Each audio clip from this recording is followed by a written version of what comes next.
श्री विद्या संबंधी अनेक ग्रंथ हैं। उन ग्रंथों में अनेक बातें हैं, पर उचित वही है कि जिस गुरु ने आपको श्री विद्या की दीक्षा दी है, उनके निर्देशानुसार आप साधना करें और साधना शुद्ध हो, पवित्र हो और स्वच्छ हो।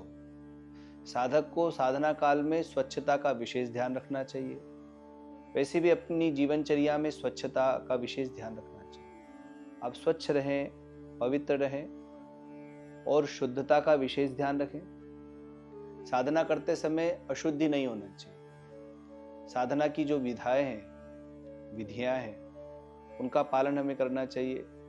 किस वस्तु को कैसे उठाना है, कैसे रखना है, इसका हमें ज्ञान होना आवश्यक है।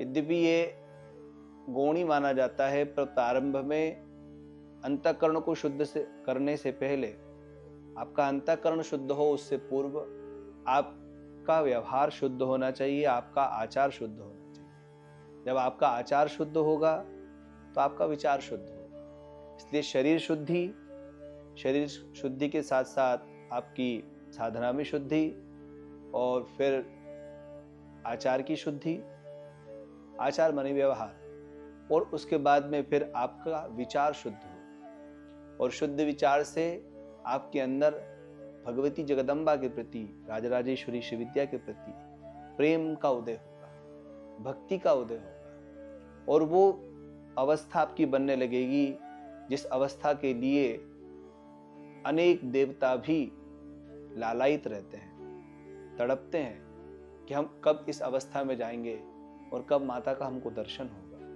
तो साधकों को ये विशेष ध्यान रखना चाहिए कि वह शुद्ध रहे, पवित्र रहे और स्वच्छ रहे।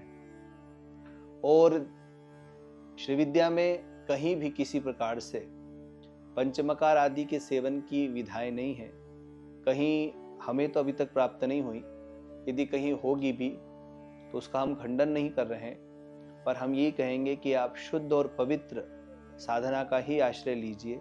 शुद्ध पवित्र साधना आपको उत्तम लोगों की प्राप्ति करवाएगी और यह लोक और परलोक दोनों ही आपकी सुधारेगी।